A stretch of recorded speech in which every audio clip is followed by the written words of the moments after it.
el relato que nosotros tenemos en Lucas concluye con el llanto de Jesús. Versículo 41, cuando se acercó al ver la ciudad, lloró sobre ella. Y aquí, mis hermanos, el rostro quebrantado del Omnipotente. Jesús es un rey que llora. En toda la historia, nunca ha habido un soberano que combine, como Él lo hace, tanta autoridad y tanta ternura al mismo tiempo. Infinitamente poderoso, sensiblemente compasivo. Juan lo describe en el capítulo 5 del libro de Apocalipsis como el león de la tribu de Judá, la raíz de David, que ha vencido, y como un cordero que fue inmolado. Él posee la fiereza de un león y la inocencia y ternura de un cordero. Y es esa combinación inigualable que hace a Jesús inigualable, la que encontramos en este pasaje de Lucas 19 que vamos a estar considerando en la mañana de hoy. Y hay dos aspectos aquí que yo quiero que ustedes vean. Por un lado, la soberanía de Jesús, y por el otro lado, el corazón quebrantado de Jesús. Veamos en primer lugar su soberanía. Hay varios elementos en esta historia que resaltan la realidad de que Jesús es Rey de reyes y Señor de señores. Vean conmigo una vez más los versículos 28 al 31 de Lucas 19. Habiendo dicho esto, una parábola que haremos referencia a ella en un momento, iba adelante subiendo hacia Jerusalén, y aconteció que cuando se acercó a Betfagé y a Betania, cerca del monte que se llama de los Olivos, envió a dos de los discípulos diciendo: id a la aldea que está enfrente, en la cual al entrar encontraréis un pollino atado, sobre el cual nunca se ha montado nadie, desatadlo y traedlo. Y si alguien os pregunta por qué lo desatáis, de esta manera hablaréis: porque el Señor lo necesita. Niños, un pollino es un burrito joven. El Señor se está dirigiendo hacia la ciudad de Jerusalén desde Jericó, rodeado de sus discípulos, de una gran multitud. Y cuando se encontraban a unos 3 kilómetros de la ciudad de Jerusalén, cerca de Betfagé y de Betania, la ciudad donde vivían Lázaro, Marta y María, Jesús pide a dos discípulos que vayan a la aldea de enfrente a buscar un burro joven, un pollino, que nadie había montado jamás, y que iban a encontrar a la entrada de la aldea. Ellos debían desatar el pollino y llevárselo a Jesús, y si alguien les preguntaba por qué estaban haciendo eso, debían responder: porque el Señor lo necesita. Lester decía que él no sabía si yo iba a mencionar esto, pero hermanos, ¿cómo sabía Jesús que ellos iban a encontrar ese pollino allí? ¿Cómo sabía Jesús que nunca nadie lo había montado antes? ¿Y cómo sabía Jesús que sus dueños iban a ceder al burrito? Mis hermanos, ellos están regresando a Jerusalén después de un largo ministerio en Galilea, en la región de Galilea. Era imposible que Jesús supiera todo esto si él hubiera sido un hombre común y corriente. Pero resulta que Jesús es el Dios encarnado, y él no solo sabe dónde se encuentra cada burro y cada pollino del planeta, sino que tiene derecho a disponer de cada uno como le plazca. Él lo sabe todo, lo controla todo, porque es el dueño de todo. Él es el rey. Versículo 32. Entonces los enviados fueron y lo encontraron como él les había dicho. Y mientras desataban el pollino, sus dueños les dijeron: ¿por qué desatáis el pollino? Y ellos respondieron: porque el Señor lo necesita. ¿Notaron, hermanos? Los dueños del pollino. El pollino tenía dueño. La Biblia no está en contra de la propiedad privada. Este pollino le pertenecía a alguien, pero el señorío de Jesús está por encima del derecho de propiedad privada. Por eso, noten que no dice porque Jesús lo necesita, sino porque el Señor lo necesita. Si el Señor necesita el burrito, no hay más que hablar. Porque en última instancia, Él es el dueño absoluto de todo cuanto existe. Mi hermano, todo lo que tú tienes te pertenece, es tuyo. Pero nunca olvides que tú le perteneces entero a Jesús. Fuiste comprado por precio, dice Pablo en 1 Corintios capítulo 6, versículo 20, y por lo tanto, el propósito de tu vida es glorificar a Jesús con todo lo que eres y con todo lo que tienes. De paso, cuando leo este pasaje, me pongo en el lugar de los discípulos, porque el mandato que le dieron es un tanto incómodo. Vayan a la ciudad, desaten al burrito y tráiganmelo. Sin pedir permiso, porque si alguien les pregunta, un mandato incómodo. Pero Él también tiene autoridad para ordenarnos lo que quiera. Y nosotros debemos obedecer, por más incómodo que resulte el mandamiento. Mi hermano, no seas como el apóstol Pedro, que en Hechos capítulo 10 el Señor le baja un lienzo lleno de animales inmundos y le dice: Pedro, mata y come. Y él le dice: de ninguna manera, Señor. Hay un problema ahí. En una misma oración no pueden estar estas dos frases: de ninguna manera, Señor. Si Él es Señor, no le digas que no, siempre tienes que decirle que sí, porque Él es el Señor. Yo no sé si Sigfrido se acordará de esto, pero hace como 9 años, no se puede acordar, Sigfrido predicó en este púlpito acerca de Lucas capítulo 15, y creo que el título del sermón era Buscando a los perdidos o algo así. Y yo me acuerdo, sentado ahí en la iglesia escuchando el sermón de Sigfrido, que al final él daba una exhortación a los hermanos de la iglesia diciendo: al igual que Dios viene en Cristo a buscar a los perdidos, nosotros tenemos que salir hacia afuera a buscar a los perdidos. Al otro día yo tenía un viaje en avión, solo, sin Gloria. Así que yo me siento, a mí me encantan los vuelos cuando voy tranquilo y no va nadie al lado de mí para poder hacer lo que yo quiera, usualmente ponerme a leer. Y yo estaba leyendo un libro que me tenía muy atrapado, así que yo me siento rogando que no se sintiera nadie al lado mío. Abro mi libro y ¿qué ustedes creen? Se me sienta un obispo católico.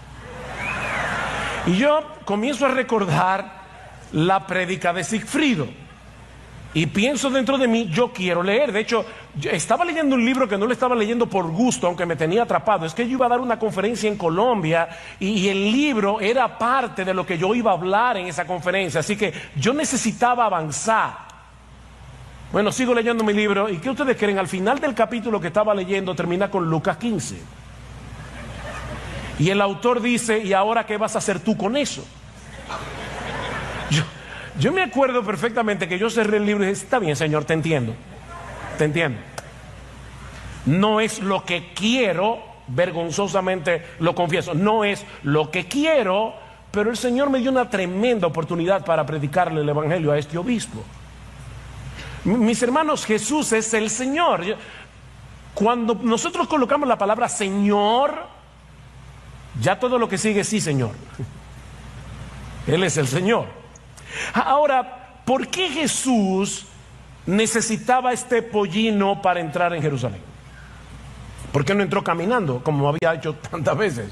¿O por qué no entró en un imponente caballo, como era costumbre en aquellos días que hicieran los reyes? ¿Por qué tenía que ser en un burrito? Bueno, la respuesta no se encuentra en el Evangelio de Lucas, sino en el pasaje paralelo en el Evangelio de Mateo. Dice en Mateo capítulo 21, versículo 4, que todo esto aconteció para que se cumpliese lo dicho por el profeta, refiriéndose a Zacarías 9:9. Alégrate mucho, hija de Sión, da voces de júbilo, como estaba haciendo la multitud, hija de Jerusalén, he aquí tu rey vendrá a ti, justo y salvador, humilde y cabalgando sobre un asno, sobre un pollino, hijo de asna. Esto fue profetizado 500 años antes del nacimiento de Jesús.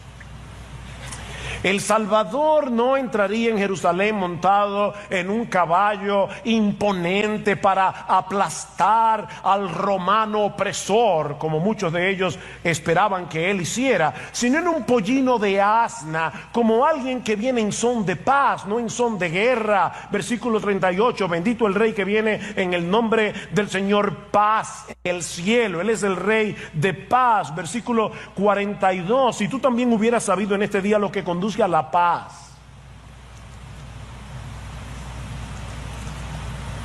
Cristo vendrá por segunda vez, montado en un caballo blanco, dice en Apocalipsis 19:9, para aplastar toda rebelión y poner a todos sus enemigos por estrado de sus pies. Pero aquel domingo de Ramos, Jesús no entró en Jerusalén para subirse en un trono, sino en una cruz. El dueño de todo decidió despojarse de todo para venir a establecer la paz con Dios, muriendo en debilidad. Pero no por eso deja de ser quien Él es. De ahí la alabanza de la multitud, que a través de su ministerio había sido testigo de sus muchos milagros. Vean el versículo 35. Y lo trajeron a Jesús, al pollino, y echando sus mantos sobre el pollino, pusieron a Jesús sobre él. Y mientras él iba avanzando, tendían sus mantos por el camino. Cuando ya se acercaba junto a la bajada del monte de los Olivos, toda la multitud de los discípulos, regocijándose, comenzó a alabar a Dios a gran voz por todas las maravillas que habían visto. Ven, diciendo: bendito el Rey que viene en el nombre del Señor. Por el Evangelio de Juan, nosotros sabemos que este evento ocurrió unos días después de haber resucitado a Lázaro. Y mucha de esta gente fue testigo de esa resurrección. Y Mateo nos dice en su evangelio que antes de llegar a Jerusalén, cuando iba pasando por Jericó, Jesús sanó a 2 ciegos de nacimiento, de manera que la multitud estaba consciente del poder de Jesús. Dice John Piper, toda esta gente lo había visto curar la lepra con un toque, había hecho ver a los ciegos, oír a los sordos y caminar a los cojos, había dado órdenes a los espíritus inmundos y ellos le obedecieron, había calmado tormentas, caminado sobre las aguas y convertido 5 panes y 2 peces en comida para miles. Ellos sabían que de haberlo deseado, Jesús habría podido humillar a Pilato, habría podido libertar a Israel del poder de los romanos. Era el Mesías de Israel el que entraba en la ciudad montado en un pollino. Bendito el Rey que viene en el nombre del Señor. Paz en el cielo, gloria en las alturas. Dice Mateo que las multitudes que iban delante de él y las que iban detrás gritaban diciendo: Hosanna, una palabra hebrea que significa sálvanos ahora, Hosanna al Hijo de David. Ahora, ¿se dieron cuenta que Mateo dice que había multitudes delante y multitudes detrás? Durante la fiesta de la Pascua, la población de Jerusalén se triplicaba por la cantidad enorme de peregrinos que venían de todas partes del imperio. Algunos calculan que durante esos días el número de personas que llenaba Jerusalén era unos 2 millones de personas. De manera que Jesús no fue recibido en la ciudad por un grupito de gente. Jesús entró en Jerusalén rodeado de miles y miles y miles de personas que lo aclamaban por el camino como el Hijo de David prometido por los profetas. Bendito el Rey que viene en el nombre del Señor. Una cita del Salmo 118, versículo 26, que los judíos cantaban durante la Pascua como una referencia a la llegada del Mesías. Era una euforia total. Si Jesús hubiera querido levantar una revuelta en Jerusalén y ser coronado como rey, probablemente lo habría logrado sin mucho esfuerzo. El ambiente estaba preparado para comenzar una revolución. Pero todos sabemos que unos días más tarde, muchos de los que aclamaban a Cristo como el Mesías iban a pedir a gritos que fuera crucificado. De hecho, hay un grupo aquí que no está nada contento con esta algarabía, versículo 39. Entonces algunos de los fariseos de entre la multitud le dijeron: Maestro, reprende a tus discípulos. Dentro de pocos días los líderes de Israel se van a encargar de arrastrar a mucho de esta gente de la alabanza al odio asesino. Porque a final de cuentas, y a pesar de toda esta emoción, Jesús no resultaría ser la clase de Mesías que la mayoría de ellos estaba esperando. Es lo mismo que pasa en el día de hoy. Mucha gente alaba a Jesús con los ojos cerrados, pero no al Mesías de la Biblia. Alaban al Jesús que puede dar con 5 panes y 2 peces alimentar una multitud, al Jesús que puede curarte de esa enfermedad, a Jesús que puede arreglar tu matrimonio. Como yo he dicho muchas veces, un Jesús que es una especie de mezcla de genio de la lámpara de Aladino con psiquiatra todopoderoso. Así que, hermanos, no fue difícil para estos líderes convencer a estos adoradores que pidieran a gritos que Jesús fuera crucificado. Pero aún en medio de la odiosa crítica de los fariseos, una vez más Lucas resalta la soberanía de Jesús. Vean el versículo 40. Respondiendo él les dijo: os digo que si estos callan, las piedras clamarán. Mira, déjame decirte algo. Si en el mundo entero no hubiera un solo ser humano que reconociera la grandeza, la gloria de Jesús, las cosas inanimadas del planeta se encargarían de darle alabanza a su nombre. Todo cuanto existe fue creado por Él, para su gloria. Porque de Él, por Él y para Él son todas las cosas. A Él sea la gloria por los siglos. Amén. Cristo, mis hermanos, no necesita de nuestras alabanzas. Mi amigo, Cristo no necesita de tu alabanza. Tú necesitas alabarlo a Él. Si no lo hacemos nosotros, dice el Salmo 148, lo van a hacer el sol y la luna y las estrellas. Alabadle, cielo de los cielos, y las aguas que están sobre los cielos. Alaben ellos el nombre del Señor, pues Él ordenó y fueron creados. ¿Quién ordenó y fueron creados? El logos de Dios, la palabra de Dios, el verbo de Dios. Todas las cosas por Él fueron hechas. Juan 1:3. Y sin Él, sin Cristo, nada de lo que ha sido hecho fue hecho. Alabad al Señor desde la tierra, monstruos marinos y todos los abismos, fuego y granizo, nieve y bruma, viento tempestuoso que cumple su palabra, los montes y todas las colinas, árboles frutales y todos los cedros, las fieras y todo el ganado, reptiles y aves que vuelan, alaben al Señor. Si estos callan, las piedras clamarán. Mis hermanos, este Jesús que entró en Jerusalén el llamado Domingo de Ramos sentado en un pollino es digno de ser universalmente aclamado y exaltado, porque Él es el Rey, Él es el Señor, Él es el Altísimo, Él es el Todopoderoso, el soberano del universo, el único y sabio Dios hecho hombre. Pero es al mismo tiempo la compasión encarnada. Es por eso que al llegar a Jerusalén su corazón se quebranta hasta las lágrimas, versículo 41. Cuando se acercó, al ver la ciudad, lloró sobre ella. Lo que nos lleva a la segunda escena de este relato. Ya hemos visto la soberanía de Jesús. Veamos ahora en segundo lugar el corazón quebrantado de Jesús. Y antes que nada, yo debo hacer una aclaración. Mis hermanos, este no es un llanto de impotencia. No fue que al escuchar las críticas de los fariseos, Jesús hubiera caído en cuenta que sería rechazado por su nación. No, todo lo que iban a hacer con él al final de esa semana no sería un fracaso, sino el cumplimiento de sus decretos soberanos ya revelados en las Escrituras. Vayan conmigo a Lucas 18, versículo 31.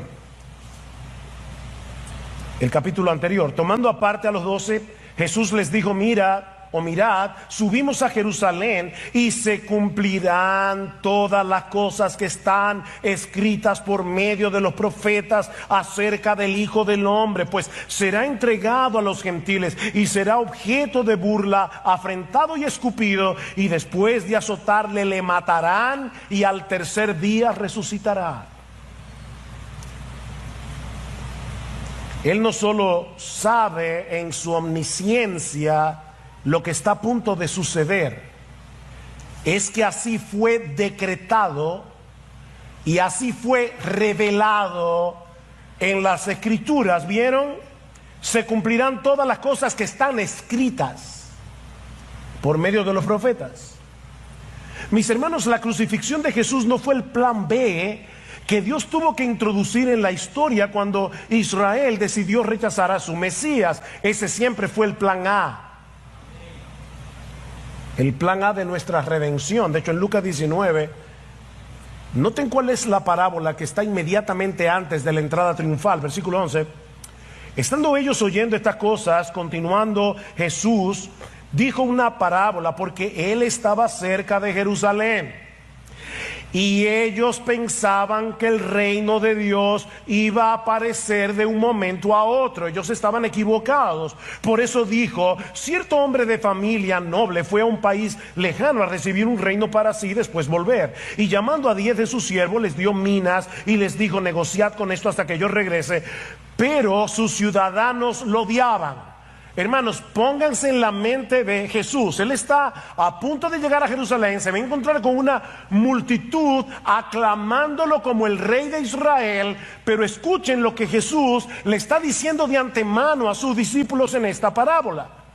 Sus ciudadanos lo odiaban y enviaron una delegación tras él diciendo: no queremos que este reine sobre nosotros. Por supuesto, eso no fue evidente cuando Jesús entró en Jerusalén montado en el pollino. Eso iba a ser evidente cuando Cristo fuera arrestado, juzgado y crucificado, como veremos el domingo que viene. Si alguien hubiera podido viajar en el túnel del tiempo en ese momento histórico, seguramente habría llegado a la conclusión de que Israel estaba experimentando un avivamiento. ¿Se imaginan la escena? Miles y miles y miles aclamando a Jesús. Esto es un avivamiento. Pero Jesús sabía que detrás de toda esta algarabía no había otra cosa que incredulidad disfrazada en la mayoría de esa gente. Él sabía lo que va a suceder al final de esa semana. Y precisamente por eso se quebranta hasta las lágrimas. Otra vez, versículo 41, cuando se acercó, al ver la ciudad, lloró sobre ella. Y la idea de esta palabra es que comenzó a sollozar audiblemente. Cristo lloró por la incredulidad de esta gente. A pesar de sus aclamaciones, tenían el corazón endurecido. Lloró por las terribles consecuencias que vendrían sobre ellos por haber tenido en poco el día de su visitación. Versículo 42 diciendo: si tú también hubieras sabido en este día lo que conduce a la paz, pero ahora está oculto a tus ojos, porque sobre ti vendrán días cuando tus enemigos echarán terraplén delante de ti, te sitiarán y te acosarán por todas partes y te derribarán a tierra y a tus hijos dentro de ti. Y no dejarán en ti piedra sobre piedra, porque no conociste el tiempo de tu visitación. ¿Ustedes recuerdan cuando el Señor iba camino al Calvario con la cruz a cuesta y las mujeres comenzaron a llorar?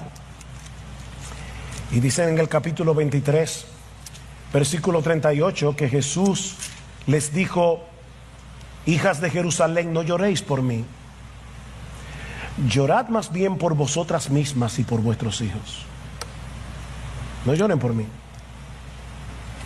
Unos 40 años más tarde, en el año 70 después de Cristo, el general Tito Tito Vespasiano sitió la ciudad de Jerusalén en plena fiesta de la Pascua, llena de gente, para que nadie pudiera entrar ni salir. Durante varios meses cortaron todo suministro de alimento. De eso el historiador Flavio Josefo, que estaba en Jerusalén en el momento del asedio, así que lo vivió en carne propia, dice que los judíos tenían que comerse la piel de las correas y de sus sandalias. No tenían nada que comer hasta que en el mes de septiembre de ese año los romanos entraron en Jerusalén, destruyeron la ciudad y destruyeron el templo. No dejaron piedra sobre piedra. Se calcula que 1 millón de judíos murieron en la masacre. 1 millón de judíos. Y los que sobrevivieron fueron vendidos como esclavos. Eso es lo que Jesús estaba contemplando ese domingo de Ramos en medio de las aclamaciones del pueblo.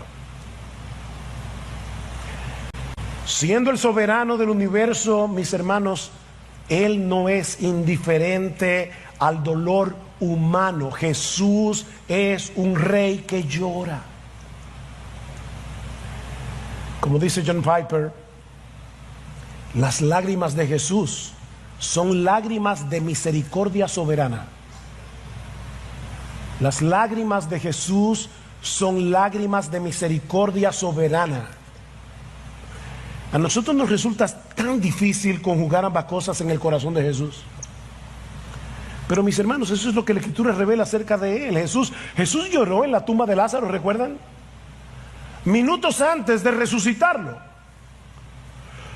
Porque en ese momento su corazón estaba quebrantado al ver en esa tumba y en el dolor que produjo esa muerte las terribles consecuencias del pecado, las terribles consecuencias de la separación de Dios. ¿Qué cuadro tan sorprendente ver al Todopoderoso llorando? Mis hermanos, soberanía no equivale a insensibilidad. Soberanía no es indiferencia, no es una fría perfección. El Rey de Gloria lloró sobre Jerusalén por el sufrimiento de sus enemigos. Perdón, tal vez si estaba distraído, óyelo otra vez. Jesús lloró por el sufrimiento de sus enemigos, ¿sí? de aquellos que unos días más tarde iban a pedirle a gritos a Pilatos que lo intercambiaran por Barrabás y que Jesús fuera crucificado.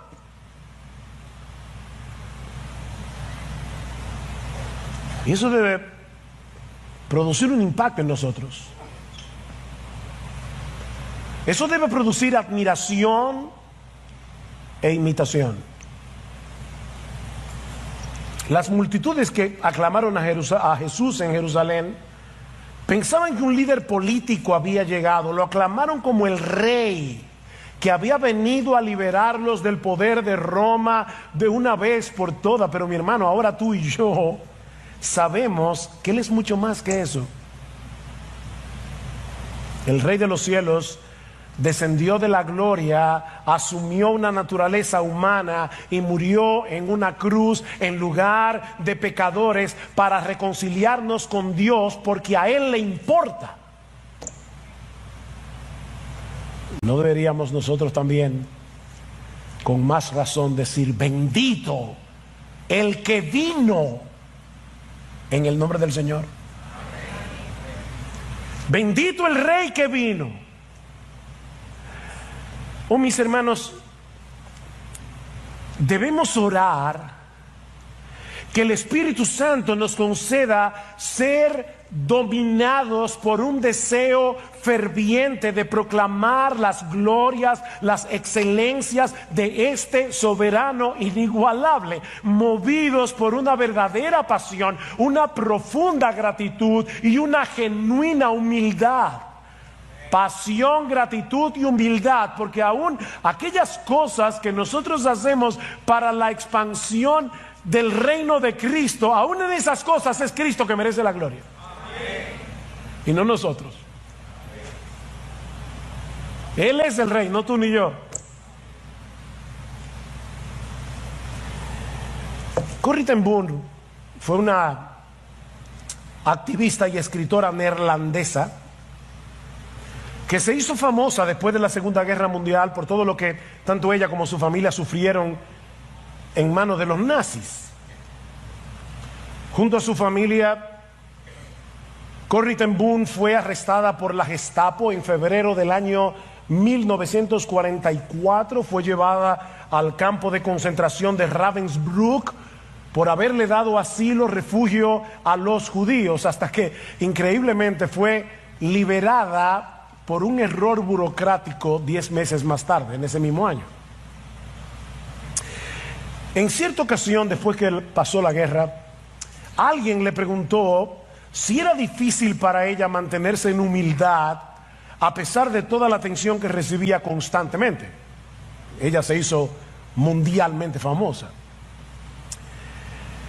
En su respuesta, ella alude a este relato que acabamos de estudiar.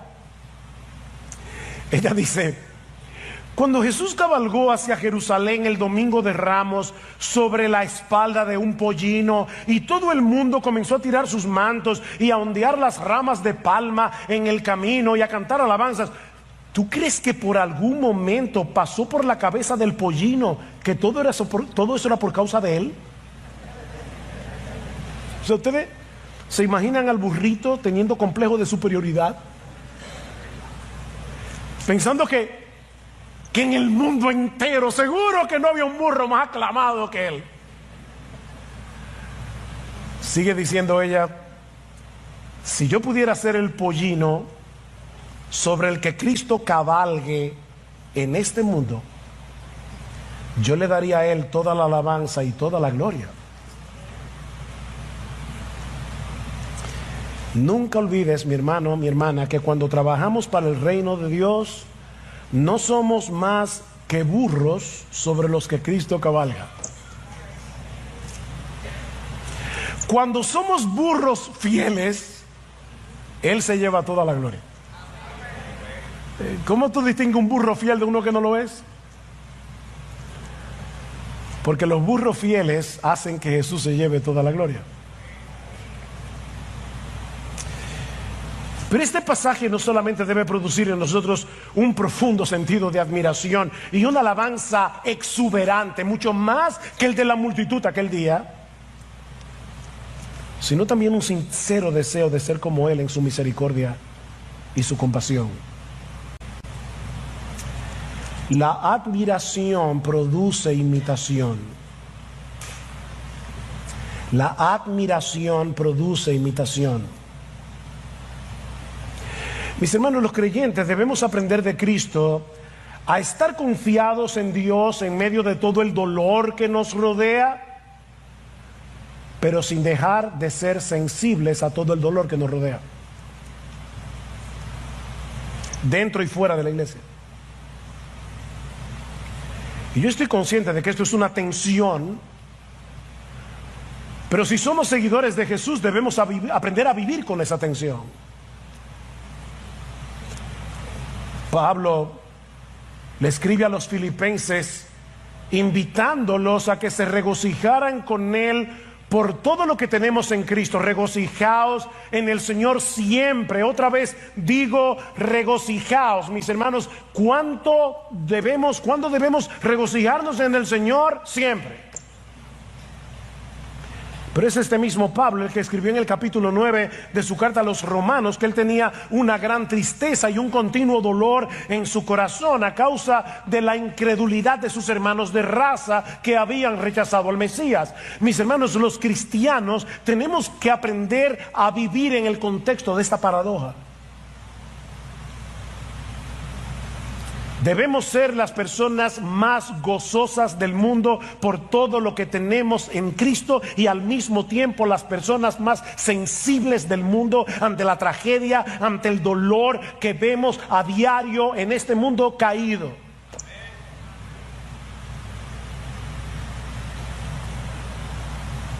Debemos pedir al Señor en oración, mis hermanos, que nos ayude a ver la necesidad con ojos compasivos y comprometidos. Que seamos movidos hacia la necesidad en vez de huir de ella. Alguien decía con mucha razón: si no has derramado ninguna lágrima por las pérdidas de alguien más que las tuyas, probablemente significa que estás demasiado absorto en ti mismo. Así que arrepintámonos de nuestra dureza y pidámosle a Dios que nos dé un corazón que se conmueva tiernamente, hermanos. Nosotros, tú y yo, y me incluyo, no porque es lo correcto incluirme, no, me incluyo porque yo conozco mi propio corazón, yo conozco mi propia necesidad de ser más compasivo, de ser más misericordioso, hermanos. Nosotros tenemos que suplicarle a Dios en oración: por favor, ayúdame a ver el mundo a través de los ojos de Jesús.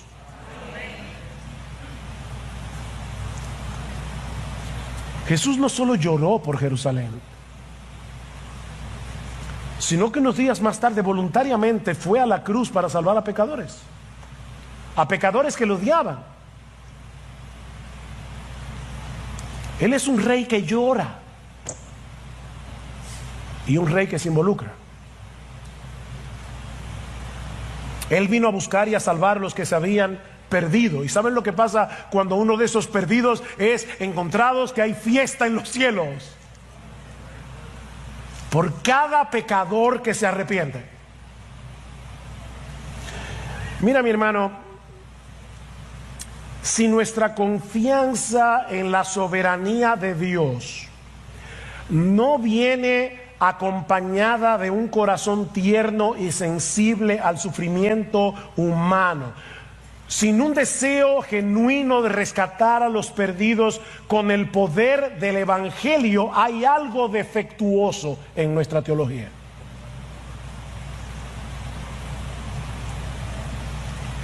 Porque el soberano del universo no es indiferente al dolor. El soberano del universo no es indiferente al sufrimiento. De paso, mis hermanos, eso debe ser un gran consuelo para nosotros. Porque ese mismo Jesús que murió y resucitó y ascendió a los cielos y está sentado a la diestra del Padre, ¿saben qué está haciendo? Intercediendo por ti y por mí. Continuamente. Porque tu dolor y tu aflicción no son ajenos a Jesús. Una de las cosas que uno muchas veces siente en medio de la aflicción es soledad. Porque aún esté rodeado de gente, uno se siente incomprendido. No, mi hermano, mi hermana, tú no estás solo y hay alguien que te entiende.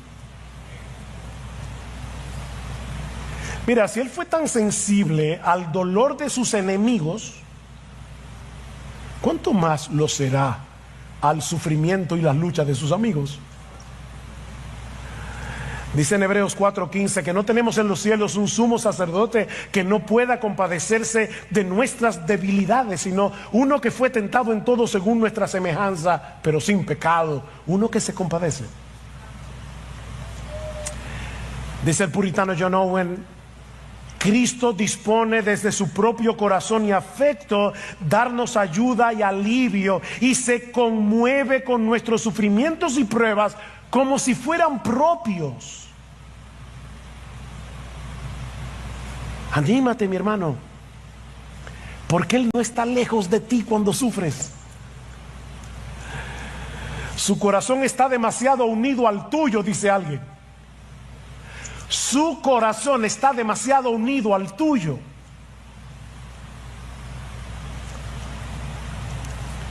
Y si tú estás aquí sin Cristo en esta mañana, yo te ruego que tú medites hoy en la soberanía y las lágrimas de Jesús. Porque sigue siendo una desgracia rechazar a ese rey que murió por pecadores. Mi amigo, no cometas el error irreparable de tener en poco el día de tu visitación. Este es el día de tu visitación. Hoy, 17 de marzo, hoy es el día de tu visitación, porque ahora, en este tiempo, Dios vino a ti por medio de su palabra predicada para ofrecerte perdón y vida eterna en Cristo por medio de la fe. Mi amigo, hoy es el día de tu visitación.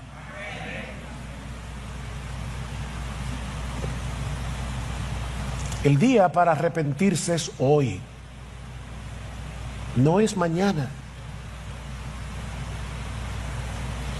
Ven a Cristo, mi amigo, y ven ahora. Cuando todavía tienes acceso al trono de la gracia. Cuando todavía Dios por su palabra te da la seguridad de que serás recibido con gracia por el Rey de Reyes, por el Señor de Señores, que hoy te invita a venir a Él por medio de la fe.